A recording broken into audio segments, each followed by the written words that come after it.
Welcome back to r/neighbors from hell, where people share stories about their crazy neighbors, and if you are new to my channel, please don't forget to subscribe to join our amazing community, and without any further ado, let's dive right into the stories. The first one is titled, HOA fined me $50 daily for honoring my fellow fallen soldiers during Memorial Day. I have been reading some horrible stories about how the HOA in certain communities act and treat their veterans lately. They reminded me of the story that I'm going to tell today that actually took place a few years ago. I know it's a little late, but I think that everyone should get to hear about how we destroyed the HOA when they decided being patriotic to our fallen heroes was a bad thing. Let me start by saying that I have a long-standing tradition where for Memorial Day I decorate the outside of my house in signs to remember the fallen soldiers that died in our various wars. I make a sign for each major war instead of lumping it all together. I feel blessed that I'm a veteran that is still around, so I feel like it is part of my duty to show respect for those that have fallen. It usually was not a problem until a few years ago when the HOA decided they did not like it. They created a new rule that if signs are in people's yards, there is a limit to only have one sign and a time limit of 1 week that they can have that. I could not believe that they did this thing, and it was clear that since I was really the only one who was putting up multiple signs, the new rule was designed towards me. Now let me give you a little mental image of what our neighborhood looks like pretty much the entire month leading up to Memorial Day. Flags line people's driveways, signs are put up for specific family members people have lost, and general signs to honor our fallen soldiers. Basically, this is a very military-heavy town and everyone loved the effort that I put into my signs. Some even asked me to help them make their signs since it is a craft that I know how to do well. I even got a bit of a reputation around the area for being the sign guy.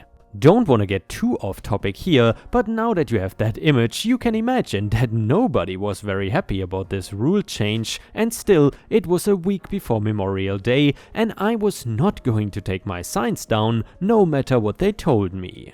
I figured that I could wait until after the holiday and then have a whole year to try and get this stupid rule removed. The HOA though was clearly adamant about them having their way, and I was getting daily fines in the mail. $50 a day for excessive sign use, and please keep in mind these signs were not like giant billboards or anything, they were just normal size. Either way, I was not going to give in to them and kept my signs up. I also did not bother paying the fees because I just don't have that kind of money to waste on their stupidity. Now, I've read enough of these stories to know that usually one party ends up suing the other, but in my area that does not seem to happen. I'm not suing them over making the rule, and they don't want to sue me over a few $100s.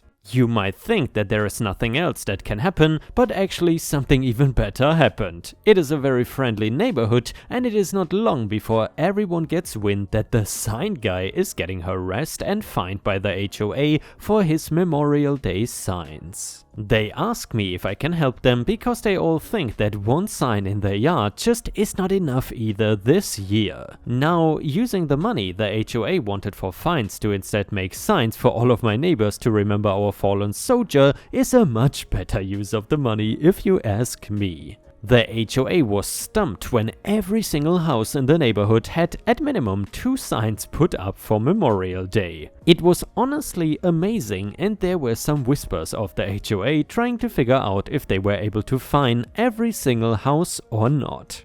The funniest thing in my opinion though is that because of all the signs, our area started getting a ton of attention. Now, remember the thing between us and the HOA was really just known in the neighborhood, so anyone on the outside world would just look and see us as being a huge united patriotic community. Still, we wanted to remember that the whole point of this at the end of the day really was not to try and go after or attack the HOA, it was about honoring the soldiers that lost their lives protecting our freedom. We wanted to make sure that for Memorial Day we really made sure that we did something in their honor. To figure that out, I got together with a bunch of other veterans and decided that we would host a charity event that would take place along a few blocks. From there, things took off quickly. News of the event spread, and soon there were journalists coming to ask about how we ended up banding together as a community. We did not want to give the HOA any mention and told them that we wanted to host the event because many families in our neighborhood either lost a family member or somebody that they were in the services with. It was not until the actual day of the event when I saw the HOA president that I decided to bring things back a little bit to him. It was clear that the spotlight attracted him, and I wanted to guarantee that he was not going to do anything like take credit. To make sure that did not happen, me and the other veterans got to him first and gave him a little warning. We basically told him that if he was not going to fix things in this community, then we were going to tell the press exactly how the HOA felt about our signs. We also told him that he was not allowed to pretend to take any credit because he really did not lift a finger in any of the planning or raising of money. The charity event should not focus on the HOA, it should focus on the whole point of the holiday. He realized that he was totally stuck and did not want to look bad in the press and on local TV. We all knew that if the story got out, that it would spread to more national news and he would have a hard time showing his face anywhere after that. He apologized to us and said that the HOA got carried away enforcing the new rule. They said that at their next meeting, he was going to personally get everyone else on board with removing the rule for the signs or slightly altering it so that the signs just were not allowed to be vulgar. He also ended up giving a generous donation of $5,000 to the charity event, but to this day, I don't know if it was out of guilt, remorse, or fear of us telling the press. Either way, we knew that it was going to go a long way to help families that needed it. We raised a ton of money for charity and we decided that it would be a good thing to do every year. Most people went back down to just putting up one sign, but we still kept raising money for charity even if the last couple of years it had to be done virtually instead of in person for obvious reasons. Still, it is just another example of not messing with a patriotic veteran, just trying to pay his respects the best way that he knows how. And yeah, ripe stars, probably the HOA in this story did not know the famous phrase, "You never mess with a veteran." However, ripe stars, I am almost sort of surprised that the HOA also did not have some stupid rule against hosting charities or something inside the HOA community. I would have expected some sort of rule like that as well. And the next one is titled, "Entitled Neighbor Destroyed My Hedge and Insists We Replace Them." I have quite a few stories about my entitled neighbor EB, but this is the most ridiculous one. EB's parents lived there when I was little, a little entitled themselves but nicer than EB. I remember her mom giving me cookies as a kid. However, when they moved to an assisted living facility, she moved in. And by she, I guess OP means the entitled neighbor EB. She is the kind of neighbor who complains about anything and everything, and rather than talk to other neighbors to air out her issues, she just calls bylaws even over the more insignificant things. She has probably called by law on almost everyone on our street. This time though, she and her son, who does not even live in our town anymore, took matters into their own hands. There is a hedge dividing my backyard from EB's, but the hedge is part of my property and therefore my family's responsibility to maintain. We trim the sides every year and the top every 2 to 3 years, usually keeping it around 8 feet tall. Since we use a power hedge trimmer to do this, we usually are not able to get it done until the beginning of summer, as spring can be very rainy and the few nice days we do have are spent taking care of the yard work that is more urgent than the hedge. Every year, EB complains about how long it takes us to get to it. So, this happened probably 5 or 6 years ago now. My mom hurt her knee and could not climb the ladder, so my uncle had been helping out with trimming the hedge while he stayed with us. The way our houses are, her driveway is right between our houses, meaning you can easily see the hedge from the street. We were driving to the store, and as we went by EB's house, I realized that her side of the hedge was about 3 feet shorter than ours. It looked really stupid, to be honest. The trunks, or whatever that would be called on a hedge on her side, were completely exposed and hacked to pieces. So my mom confronts EB and asks what happened to the hedge, because it did not look like that when she and my uncle had been in her yard to trim it a week earlier. EB tells my mom that she thought it was too tall, so her son cut it shorter with the chainsaw. And by the way, why someone would only cut 1/2, I don't know. My mom was furious. This hedge is not part of EB's property, it never has been, and EB knew this, and she knew she had no right to touch it. Her son does not even live here, so he for sure had no right to touch it either. Because of this, the hedge has been dying. It's really thinned out over the last few years, but we have no intention of replacing it, as we don't have the money and we are not paying to fix damage caused by EB and her son. Last year, I was helping my mom with the hedges. While in EB's yard, she comes over and starts making comments about how thin the hedges are. My mom tells her that that is to be expected when you hack them down with a chainsaw. EB insists that could not be that cause and they were dying before that. Like she's known, until the chainsaw incident she had never touched these things, while we dealt with them every year and knew they were very healthy. EB then says we should look at replacing them. My mom tells her we have no intention to and cannot afford it. EB complains that she does not want to have to see inside of our yard, so we need to replace them. My mom tells her if she wants them replaced, she can pay for them herself, and if she doesn't want to pay, then she can enjoy being able to see our yard through the hedges. Thankfully, by this time, I was finishing up picking the trimmings off the ground, so we were able to gather our equipment and leave. EB has not said anything to us about this situation so far this year. If she does, she will be disappointed when she gets the same answer as last year. And yeah, Ripe Stars, I'm curious, if you had any crazy neighbors that would use a chainsaw to cut down your hedge, what would you have done if you would have been in OP's shoes? Let us know in the comments. And by the way, if you have any crazy neighbor stories to share of your own, then please feel free to post them either in the comments or on r/Ripe Stories on Reddit, which is our own subreddit. Thank you so much in advance.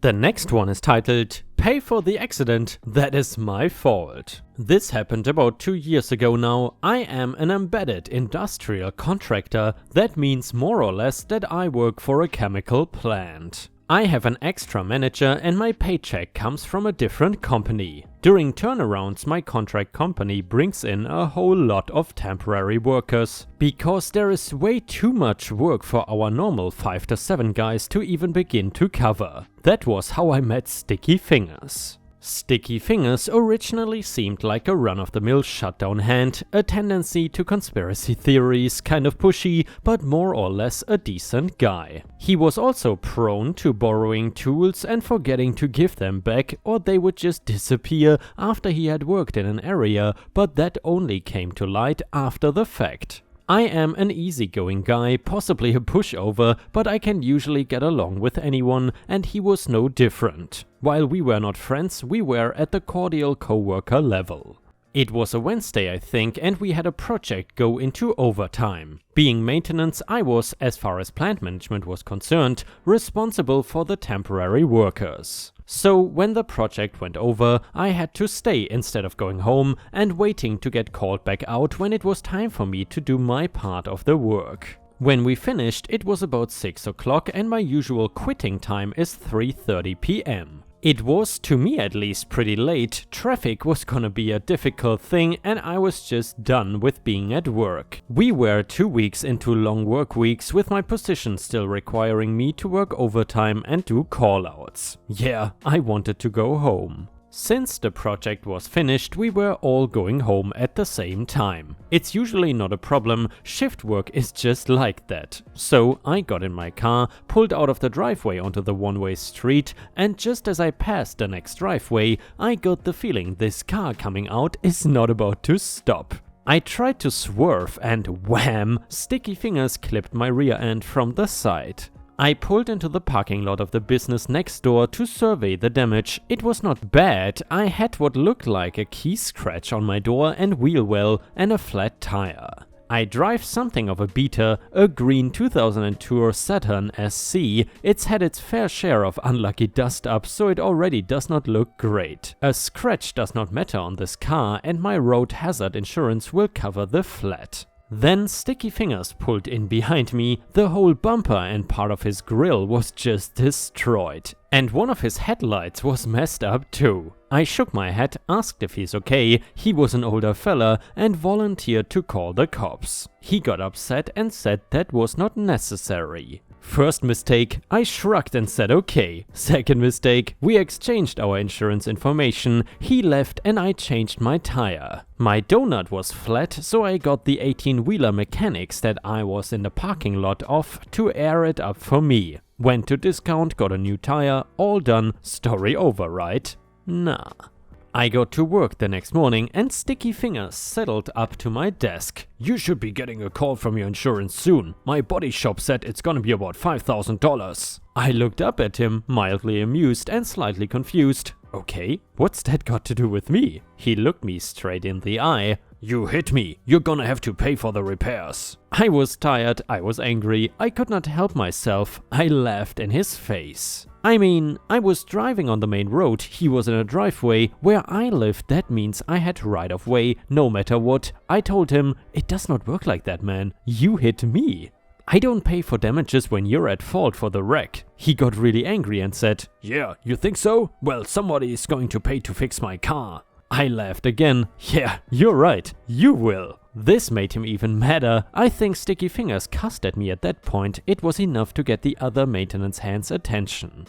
I just looked at him and shook my head. If you're gonna be like that, I'm just gonna make you eat it, dude. There are cameras over the parking lot. It's on video. He stormed out and yelled over his shoulder, good, I'm glad. I went to the plant engineer I work with regularly and told him what was going on. We are kind of buddies, so he got pissed on my behalf and pulled the video up in front of the whole control room. I was not expecting that and have never been so glad to be right. The camera was positioned perfectly, both of our cars easily identifiable, and it happened exactly the way I remembered it.